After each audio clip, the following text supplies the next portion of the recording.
Hey kids, this is Poultry Vision coming to you live from Quattro Cinco Studios in my mom's basement with Chapter 4, Rings of Dust. We'll be reading this really quickly to you and hopefully keep it under 30 minutes or so. Let's share our screen so you guys can just read along at home. This is not only a reading of the book, but also you can learn to read by simply following my cursor as I go through the words.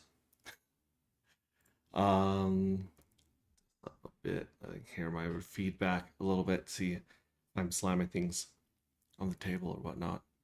Here we go. Rings of Dust. TTS ready. You can find this in our Telegram t.me/anti-gravity saga.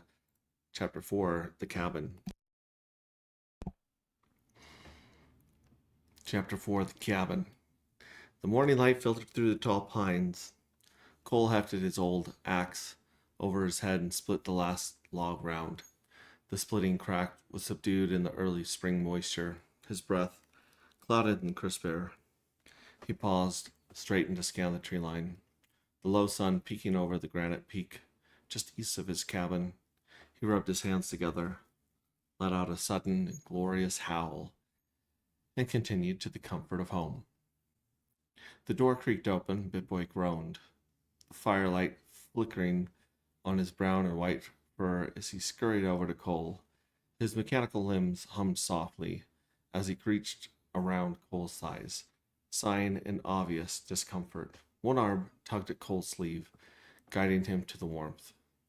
Cole knelt by the fire and added a freshly cut log. The sap boiled and hissed until the wood was dry enough to burn. Cole's fingers brushed against Bit-Boy's fur. "You little bastard," he said. "What do you have?"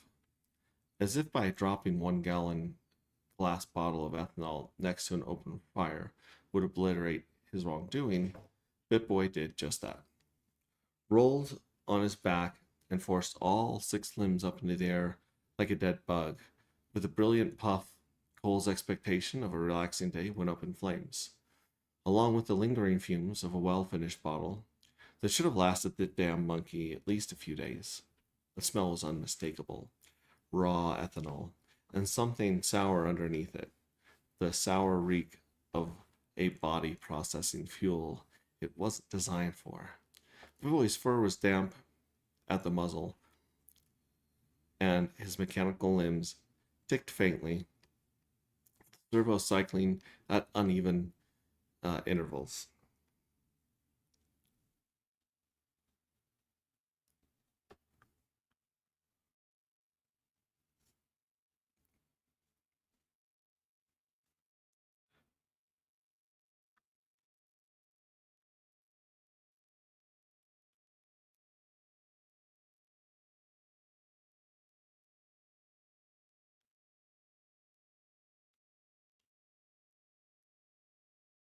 All right. This is your life, Cole thought, and it's ending 1 minute at a time. Cole blamed the Federation. Meanwhile, the world outside grappled with a crisis of its own. The airwaves carried the manufactured accent belonging only to news crew anchors. "Good morning, California. This is Rachel Vase for Public Square News.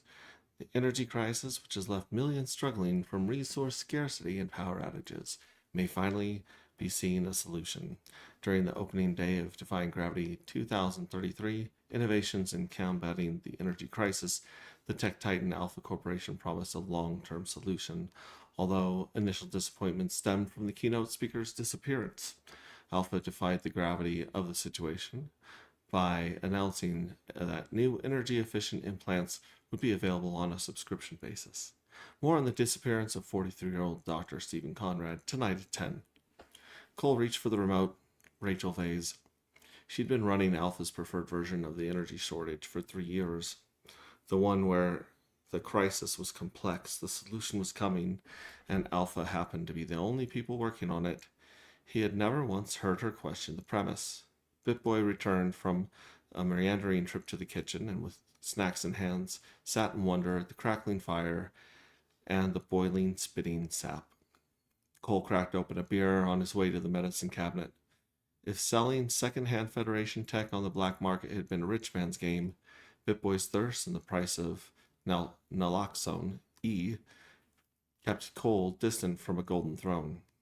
Sharon had explained it to him once over bourbon. Alpha bought every aftermarket part patent the Federation used, tripled the price, and called it authorized distribution. The gray market grew in the gap. Sharon had been the gap. He looked around the cabin, the salvaged tech stack against the far wall, and the empty bottles. The six-limbed ethanol drunk thing slept by his fire. The things you own end up owning you. He had never once considered the reverse. While walking back to the warmth of the living room, Cole pulled his phone from his pocket and searched for a heavy hitter in his contact list. I need you to walk me through it again. I have the shot, but what's the rest?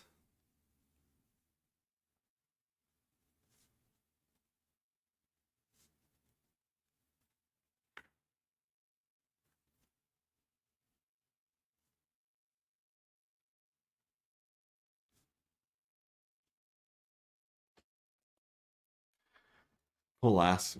It's a good thing I'm about there, isn't it? Ricardo replied.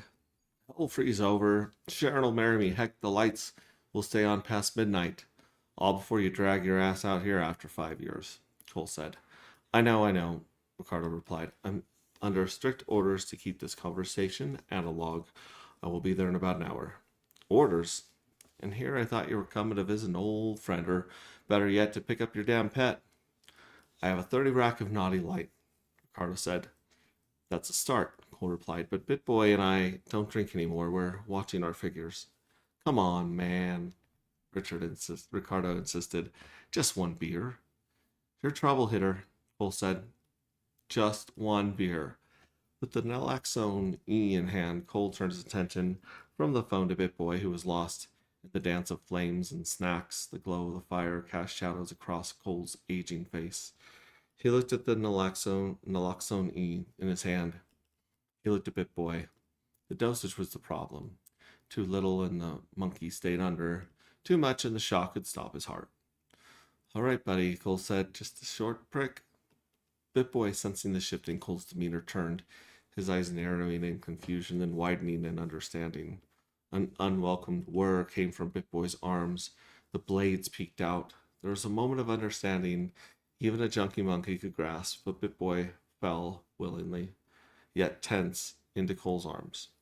With a gentle touch, Cole injected the naloxone E. BitBoy twitched.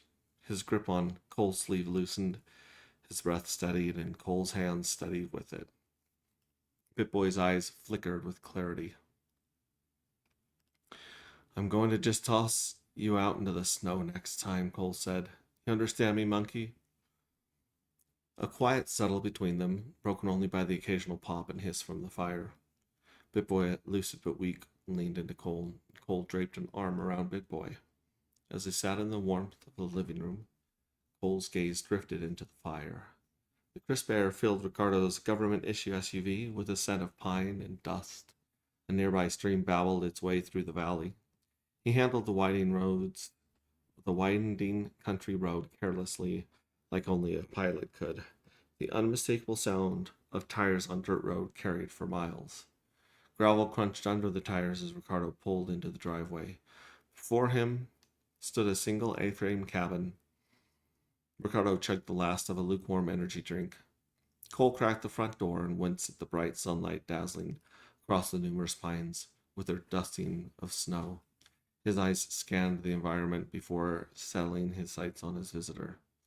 Coley, no bully, Ricardo said from the doorway, the way he always said it. Not a greeting exactly, more of a philosophical position he had held for years and felt compelled to restate every time at every available opportunity. Hey, Nova, I hope you don't mind I let myself pass the gate, Ricardo said. Ricardo was the embodiment of the world Cole left behind. A Federation man through and through. With his height and heft, he filled his fatigues just enough to accentuate massive arms and shoulders, while leaving room in the midsection to hide his growing gut. Next to his large body, he carried a heavy black briefcase, and he looked like a fourth grader with a lunch pail. You didn't get past anything, Cole said. I caught you on the gate's camera and buzzed you in. Always got to be the winner, hey Nova.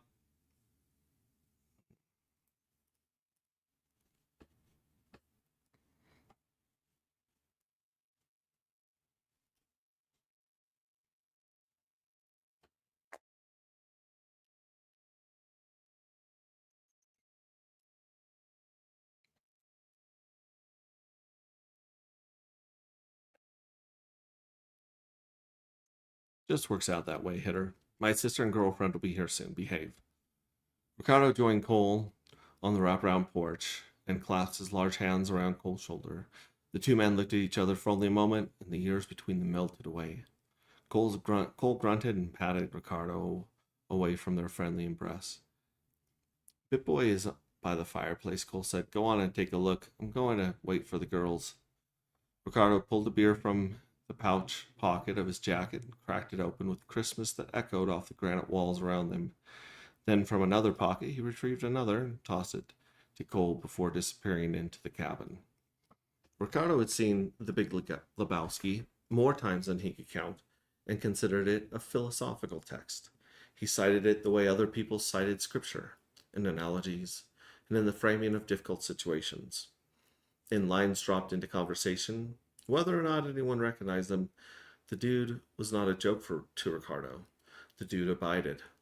That was the whole architecture of Ricardo's worldview in 4 words. The sound of another vehicle crept closer and closer. Cole waved them over when Sharon and Emily finally arrived in a puff of dust. Both women climbed out of the van and stood in the dust, blinking at the trees. Cole slowly opened his beer with a hiss instead of a crack and quickly drank a giant's share. He watched Sharon and sent an effortlessly booming whistle through the quiet valley around them. Sharon stretched and looked up at the porch and had for approximately 2 seconds the sensation of a memory resembling itself from the parts she'd filed in the wrong drawer. A transit bay at Port Authority 14. A manifest dispute that was not his problem. A port official who had been publicly wrong and a man who could not help making that his problem anyway. He walked 40 feet out of his way, involved a stranger, cited the exact weight classification code from memory, and then looked at her with an expression that was not gratitude and not satisfaction, but something quieter and more specific. The look of a person who had been right about something and wanted nothing from it. She had been thinking about that look on and off for 4 years. She had not expected it to be on a porch in Sierra Nevadas holding a beer. Hold your damn horses, Sharon said. Some of us give our bodies love from time to time. Put on a few pounds, Ricardo's voice carried from inside the house, and I'd take care of that for you. Emily turned red to the ears and covered her mouth with both hands. Cole, on the other hand, closed the door. Girls, we have a visitor. Cole said, I'd like you to meet Bitboy's deadbeat dad. This disgusting pervert is Heavy Hitter.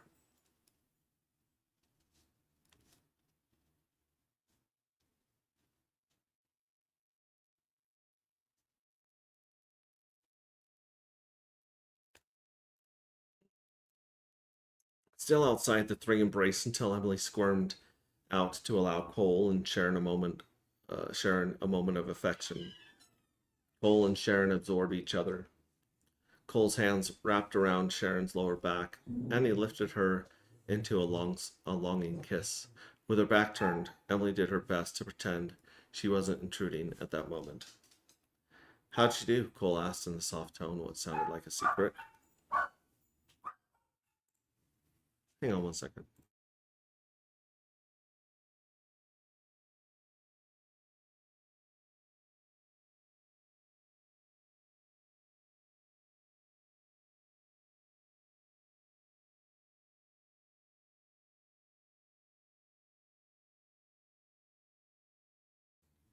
Okay, I'm back. How'd she do? Cole asked with a soft tone that sounded like a secret. Emily rounded the corner and pressed her shoulders blades against the wall, the way she did when a room got smaller than she wanted it to, than she wanted to be in it. Cole, honey, Sharon looked up into his eyes. She was incredible. She'll rule the world once she figures out how capable she is. I'm glad to hear it, Cole said, but what happened to the guy if it went so well?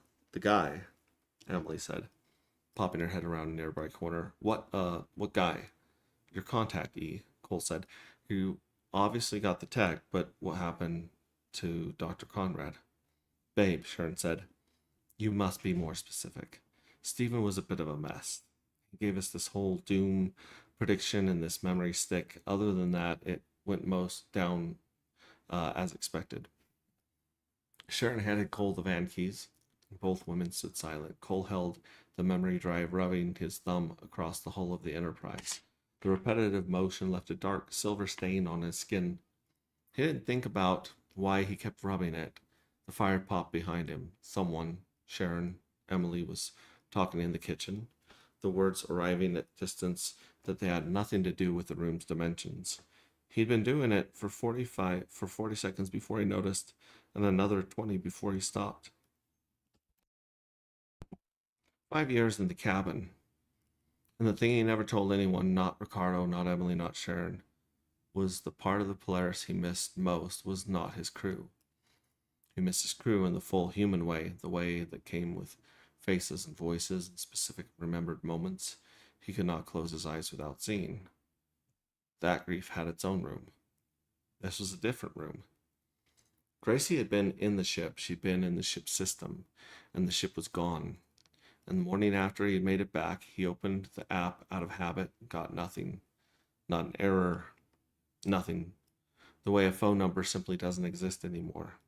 He hadn't told anyone about that part. There was no language for it. She wasn't a person. There's no paperwork for that kind of loss. You couldn't put it in the memorial placard, on the memorial placard.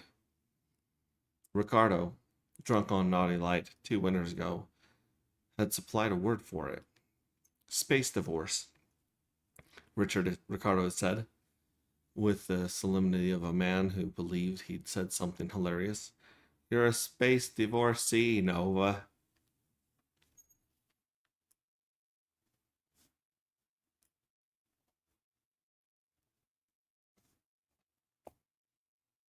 "5 years in a cabin in the woods. Classic post-space divorce behavior. I've seen it 100 times. You've seen it 0 times, Cole said. I've seen it in you 1 time, and that's 100% of my data.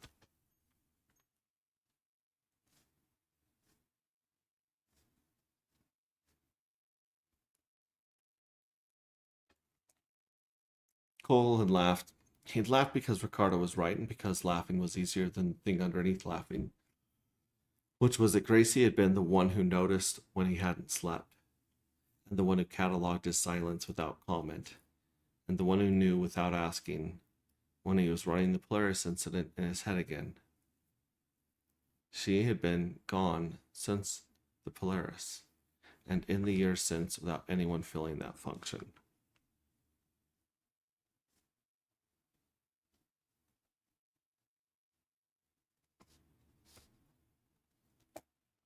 He had looked up one afternoon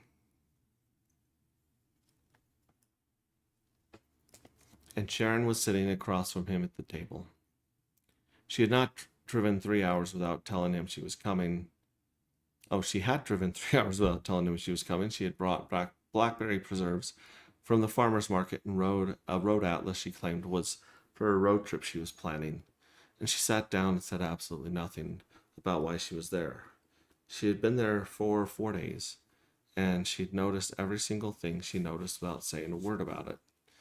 He had not said anything about it either. It wasn't the same thing. Sharon was a person. Gracie had been something else. But the function of it, the being attended to.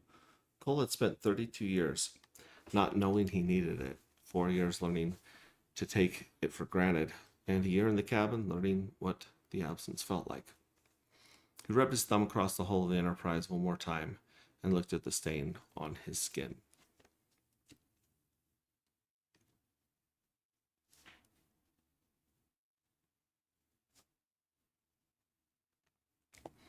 Lock for every key, Conrad had apparently said. Cole looked at the silver mark on his thumb and did not know yet what to do with it. He was weird, okay, Emily said, but nice too. He said to tell you there's a lock for every key, raising her hands in confusion. So, neither of you know where he went? The women looked at each other and shook their heads. Okay, well, he's missing, Cole said. Didn't even show up for a speech. Maybe you would all run off together. How should we know where he went? Emily said. Is that something we should know?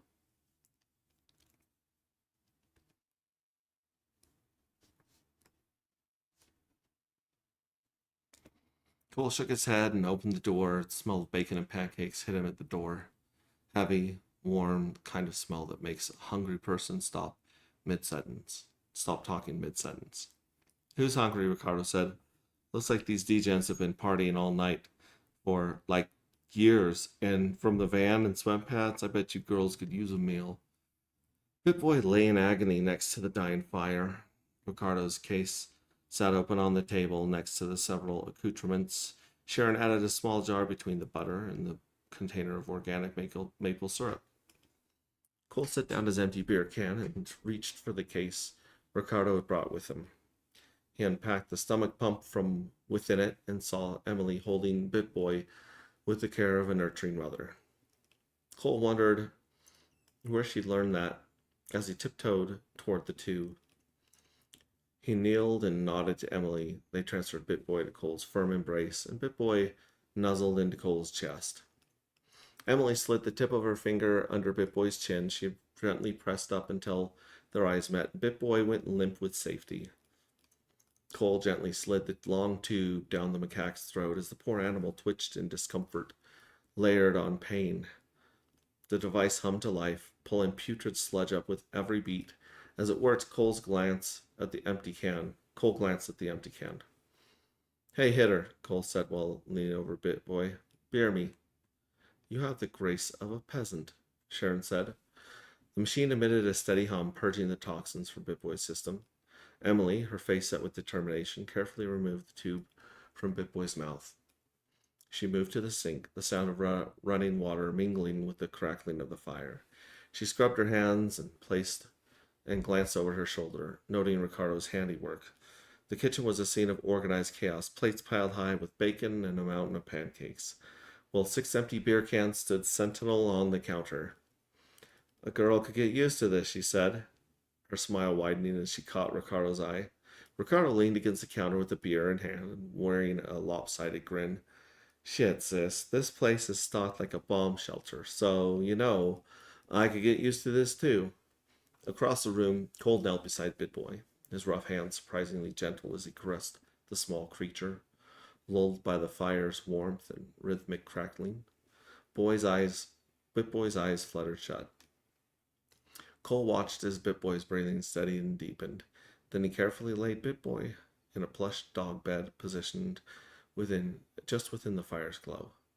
The front door creaked behind. Sharon stepped in, boasting a devilish grin, commanding attention. She moved with deliberate grace, her steps quiet but assured. She placed a hand on Cole's shoulder and drew his gaze away from Pip-Boy. I have a surprise for you, she said. Come sit with me and close your eyes. I thought it said that she said that. Right here, yeah. Sharon had a small jar between the butter and clear. Oh, okay. So she already added it there. Cole raised an eyebrow, but he complied. Sharon took his hand. Her touch, light but insistent, led him towards the kitchen table. He settled into the chair, fingers splayed over his eyes, peeking through them. Sharon gently guided his hand away from his face and pressed it to her chest. He could feel her heart flutter beneath his palm. Okay, open them, she whispered. He blinked against the light and saw a dark purple jar nestled beside a stack of steaming pancakes, promising something special inside. Cole's eyes softened and his smile spread across his face. You spoil me. Only 'cause you deserve it, Sharon replied, kissing his forehead. The kiss lingered. Cole came around the corner into the living room, and Ricardo and Pip-Boy were watching Fight Club.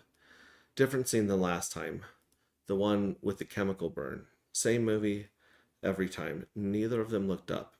Neither of them acknowledged that this was unusual. It was not unusual to them. A fire crackled. Are you real? I don't deserve you, Cole said, his stand still resting on her heart. Sharon smiled, squeezing his hand tighter against her chest. I got this at the farmer's market, the last blackberry preserves they had. Quick, open it for me, Ricardo injected, eager as ever. Cole opened the jar with a satisfying pop. Sharon dipped her finger into the bittersweet jam and then to Cole's mouth. He melted into his chair, savoring the taste, his lips lingering on her finger as she slowly pulled it out, away. Jackpot, Ricardo said, a spreading mischievous grin. I haven't seen you this happy since your first time behind the stick. Let me try that moon goo. Maybe later we can zip around in whatever plane you have hidden here. I'm not flying, Cole said. Not later. Not ever, standing abruptly. Ricardo's smile faded. And you're not going to like why I'm here, he said, his tone becoming serious. Although I don't entirely know myself. Sharon fixed her most penetrative glare on Ricardo. Did you know she's involved with those crackpot collectivists? Sharon asked.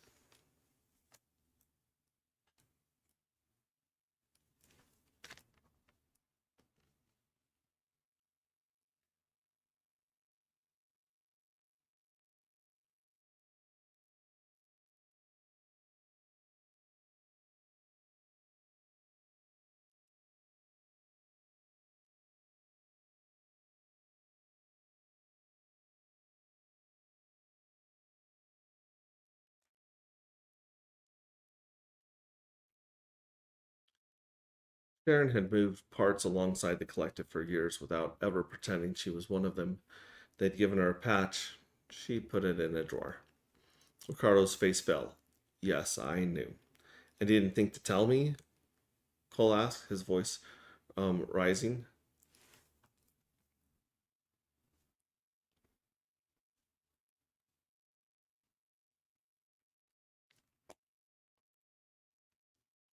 It's not my place, Jackpot. She's an adult and makes her own decisions, Ricardo replied calmly. She set her fork down on the table, her eyes watering. She stood up without a word and walked to the kitchen sink, her hands moving automatically as she touched the empty plates, scratching the crumbs off pans. Emily grasped the sides of her head, let out a silent scream, returned to the living room, her face red but otherwise composed. She sat on the couch, facing away from her brother. Right now, no, here.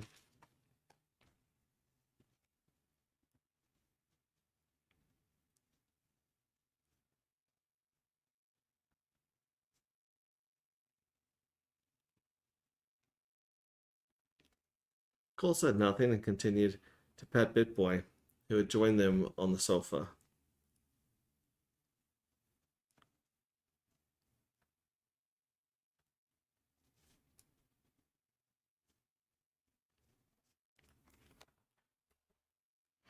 His mind was on the letter and the thumb drive on the table. Until this moment, his thoughts had been on the monkey, pancakes, the metric volume of fuel needed to reach Mars, anything other than what these items held for him.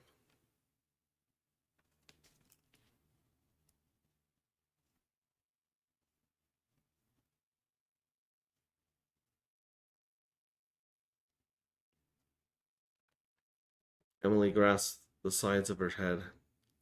Oh, wait a second. Oh, okay. And burn my apartment down when it self destructs? No thanks, Ricardo said, shaking his head. I don't know what's in there any more than I know how many lives I've saved via lovemaking. In the following pause, Cole's jaw set. He looked at each of them and found nothing he could use. Emily's gaze wandered around the log cabin, after in the sight of dirty laundry mounds and empty cans that littered the floor. Sharon and Ricardo looked back at Cole, their expressions unreadable. They can say or do whatever they want. It's been 5 years, Cole said. 5 years. Do they think they put me on a leash and run me around like a dog? Emily glanced at him, her voice softening. I don't know if I should feel like I'm in danger or satisfied. Cole's heart raced. How do you mean? That's the first real emotion I've seen out of you in months, Emily said with a smile playing on her lips. Tell us you're ready, Sharon demanded, eyes locking onto Cole's.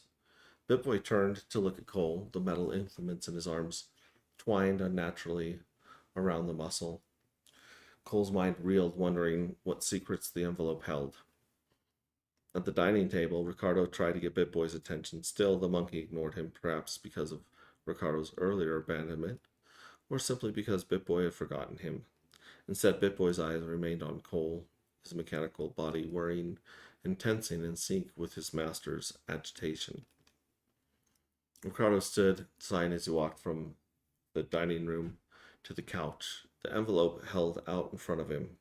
He extended the envelope toward Cole, who snatched it from Ricardo's fingers. Cole glanced at Emily and Sharon, then shrugged and extracted crisp white letters from within. Two small captain insignia tumbled out and landed on his lap as he did. His breath caught. For a moment he stared at them, the gleaming white symbols of authority and recognition. His fingers hovered over the insignia. His eyes widened with a longing and disbelief. He'd packed up this insignia, feeling their cold metal against his skin. He'd imagined this moment countless times, but this felt like a cruel bribe. His mind flashed back to the lives lost under his command. The insignia dug into his skin. He tossed them on the table, feigning disinterest, and moved on. The Federation's emblem in the upper left-hand corner of the letter sent a shudder down his spine. Sharon rested on her head on her hand, arm draped over the back of the sofa. Her eyes were fixed intently on Cole, and his gaze darted across the page, index finger trembling as it followed each line. He began to read aloud, his voice unsteady, the weight of the words sinking in with every syllable. And we're going to stop right there because we are at 32 minutes and we still have half of a chapter left. Good to see you believe in yourself. So, if you would like to know more about the crypto project involved with this story and this art and the NFTs and how you too can become a member of the Space Cult, come to agproject.io right here. Connect your wallet, mint some NFTs, get some darker matter tokens. And you can also check out our Telegram again at t.me/anti-gravity saga. We'll see you there and have a great one. We'll see you on the next one. Ciao.